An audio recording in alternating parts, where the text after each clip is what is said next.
जय श्री कृष्णा। हमारी ज़िंदगी में हम बहुत से लोगों से मिलते हैं। उनमें से कुछ अच्छे भी होते हैं और कुछ बुरे भी होते हैं। कुछ लोग हमें ज़िंदगी के बारे में अच्छा सबक सिखाते हैं और कुछ लोग खुद ही हमारे लिए सबक बन जाते हैं। जब भी हम अपने लक्ष्य की तरफ आगे बढ़ रहे होते हैं तो हमें ऐसे लोग ज़रूर मिलते हैं जो हमें हमारे लक्ष्य से भटकाने की कोशिश करते हैं, हमारे विश्वास को हिलाने की कोशिश करते हैं। तो आइए इसको एक कहानी के माध्यम से समझते हैं। रामपुर गांव में एक बहुत ही प्रसिद्ध पंडित रहा करते थे। उनका नाम था मोहन। मोहन अपने गांव के प्रसिद्ध मंदिर में पुजारी भी थे और सभी शादियां व सभी धार्मिक कार्य वही कराते थे। मोहन इतना प्रसिद्ध पंडित था कि आसपास के सभी गांवों में उसकी चर्चा हुआ करती थी और सभी लोग उन्हीं से अपना धार्मिक कार्य कराने के लिए दूर दूर गांव से उन्हें बुलाया करते थे और अच्छा दान दिया करते थे। सभी लोग उनका बहुत आदर सम्मान करते थे। एक बार पंडित जी अपने गांव से दूसरे गांव शादी कराने गए हुए थे। वह गांव पंडित जी के गांव से 4-5 गांव छोड़कर था। पंडित जी जब शादी कराने के बाद वहां से लौट रहे थे तो उन्हें एक बकरी भेंट स्वरूप दी गई। पंडित जी बकरी को लेकर धीरे धीरे अपने गांव की तरफ लौट रहे थे। जिस रास्ते से पंडित जी लौट रहे थे उस रास्ते पर 4 चोर रहते थे और वह आने जाने वाले लोगों को लूटा करते थे। जब उन चारों चोरों ने पंडित जी को देखा तो बोलने लगे, आज तो सुबह से कोई नहीं मिला है और हमारे खाने पीने की व्यवस्था भी नहीं हुई है। चलो आज पंडित जी को ही लूट लेते हैं, इनसे ये बकरी चुरा लेते हैं। लेकिन उनमें से एक चोर बोला, अगर पंडित जी को मारा पीटा तो सारे गांव वाले हमें छोड़ेंगे नहीं और हमें बहुत पाप लगेगा। तब वे चोर पंडित जी से बकरी छुड़ाने के लिए एक तरकीब लगाते हैं और चारों चोर अपने अपने काम पर लग जाते हैं।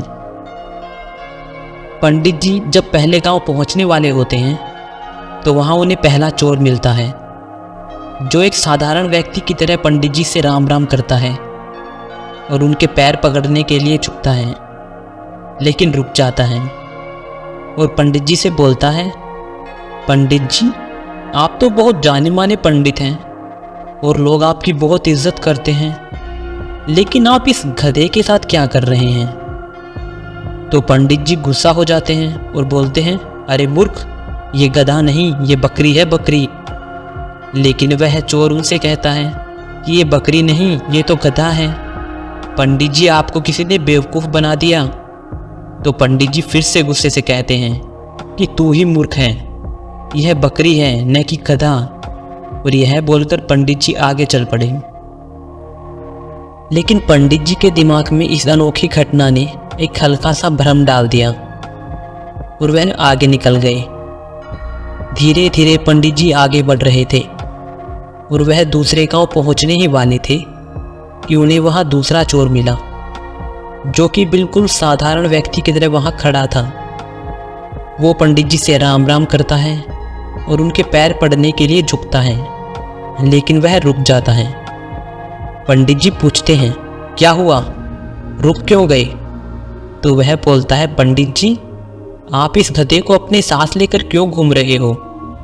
इससे आप खंडित हो जाओगे और लोग आपके बारे में क्या सोचेंगे? इस गधे को भगा दो। पंडित जी को इतनी बात सुनकर बहुत क्रोध आता है और बोलते हैं, तुम मूर्ख हो, तुम्हें दिखाई नहीं देता ये बकरी है और तुम बोल रहे हो ये गधा है। दूसरा चोर बोलता है कि पंडित जी आपको किसी ने पागल बना दिया, ये बकरी नहीं, ये तो गधा है और ये आपके साथ रहेगा तो आपकी क्या इज्जत रह जाएगी। यह सुनते ही पंडित जी सोचने लगे कि ये क्या बोल रहा है, मैं तो बकरी लाया हूँ पर ये सब इसे गधा क्यों बोल रहे हैं? कहीं मैं सच में किसी गधे को लेकर तो नहीं घूम रहा हूँ। अब पंडित जी सोच में पड़ जाते हैं और वह चोर वहाँ से चला जाता है और पंडित जी भी आगे बढ़ने लगते हैं। लेकिन उनके दिमाग में यही बात चल रही होती है कि ये बकरी है या गधा। जब पंडित जी तीसरे गांव में पहुंचने वाले होते हैं तो उन्हें वहां तीसरा चोर मिलता है और पंडित जी से राम राम करता है। पंडित जी के पैर पकड़ने के लिए झुकता है लेकिन रुक जाता है। पंडित जी हैरान हो जाते हैं और पूछते हैं कि क्या हुआ।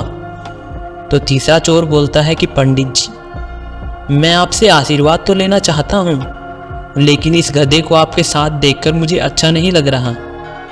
लोग आपको इतना मानते हैं, आपसे पूजा कराते हैं, लेकिन लोग आपको इस गधे के साथ देखेंगे तो क्या सोचेंगे। इतनी बात सुनकर पंडित जी कहते हैं कि मैं इस गधे को गांव के बाहर छोड़ने जा रहा हूँ। मुझे रास्ते में दयनीय हालत में मिला था। और पंडित जी वहाँ से निकल जाते हैं। कुछ लोगों की बातों में आकर पंडित जी का विश्वास खुद से उठ जाता है। उन्हें लगता है कि लोग सही बोल रहे हैं और मैं गलत हूँ, लेकिन फिर सोचते हैं कि मैं सही हूँ। इसी तरह उनका विश्वास खुद पर से गिरने लगता है और सोचते हैं कि मैं अपने गांव पहुंचने वाला हूं।